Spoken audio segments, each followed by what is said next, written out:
যদি এমন একটি রাত থাকে যে রাতে আসমান থেকে নেমে আসে রহমত, গুনাহ মাফের দরজা খুলে যায় আর মানুষের তাকদীর লেখা হয় নতুন করে, তাহলে কি আমরা সেই রাতটিকে অবহেলায় কাটাতে পারি? আজ আমরা কথা বলবো শবে বরাত নিয়ে, একটি ভুল ধারণা ভেঙে দিয়ে সঠিক আমলের দিক নির্দেশনা নিয়ে। চলুন শুরু করি। শবে বরাত ফার্সি শব্দ, শব মানে রাত, বরাত মানে মুক্তি, নাজাত, সৌভাগ্য।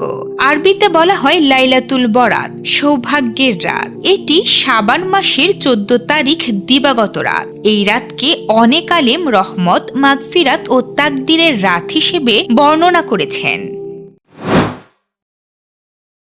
হযরত আবু সালাবা রাদিয়াল্লাহু আনহু থেকে বর্ণিত, অর্ধ শাবানের রাতে আল্লাহ তাআলা সৃষ্টির দিকে রহমতের দৃষ্টিতে তাকান, মুমিনদের ক্ষমা করেন, কাফিরদের তওবার সুযোগ দেন, কিন্তু হিংসুককে ক্ষমা করেন না যতক্ষণ না সে হিংসা ত্যাগ করে। এটা বোঝায় এই রাত আত্মশুদ্ধির রাত, হৃদয় পরিষ্কার করার রাত।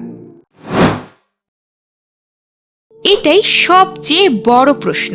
শবে বরাতের জন্য নির্দিষ্ট কোনো নামাজ, রাকাত সংখ্যা বা নির্দিষ্ট সূরা পড়ার কোনো নিয়ম সহিহ হাদিসে নেই। অনেক জায়গায় বলা হয় এই সূরা 3 বার, ওই সূরা 7 বার। এসবের শরীয়ত ভিত্তিক প্রমাণ নেই। এখানে একটি গুরুত্বপূর্ণ বিষয় মনে রাখা দরকার। ইসলামী শরীয়তে যা নবীজি সাল্লাল্লাহু আলাইহি ওয়াসাল্লাম বর্ণনা করেননি, সাহাবীরা পালন করেননি, এমন কোনো বিষয়ে ইবাদত বা নির্দিষ্ট করে আমল করলে তা বিদাতের অন্তর্ভুক্ত।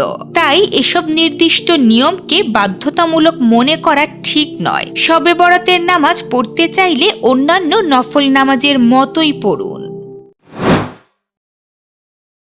এই রাতে সবচেয়ে সুন্দর আমল নফল নামাজ, কুরআন তিলাওয়াত, বেশি বেশি দোয়া, ইস্তেগফার, তওবা, মানুষের প্রতি বিদ্বেষ দূর করা। কারণ হিংসা ও বিদ্বেষ থাকলে ক্ষমা থেকে বঞ্চিত হওয়ার কথা হাদিসে এসেছে।